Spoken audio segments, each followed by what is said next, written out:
カーテンレールのご購入の流れ。ドライバー1本で自分で取り付けができる。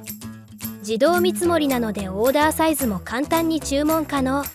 カーテンレールのご注文方法をご紹介します。ステップ1、窓枠のサイズを測ります。測るのは窓枠の横幅だけ。窓枠の外寸を測り、左右それぞれ10から15センチプラスした長さがベスト。エアコンや壁に当たらないかのチェックを忘れずに。ス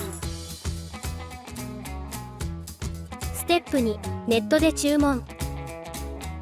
商品ご購入ページのこちらをクリック。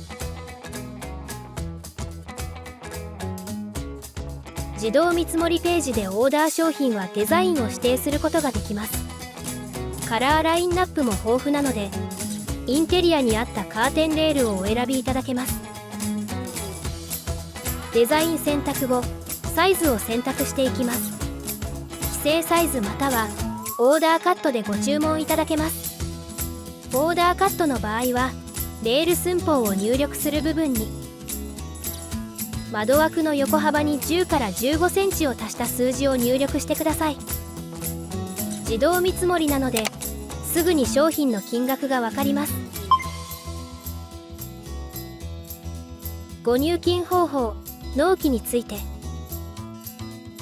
決済方法はこちらをご利用いただけます。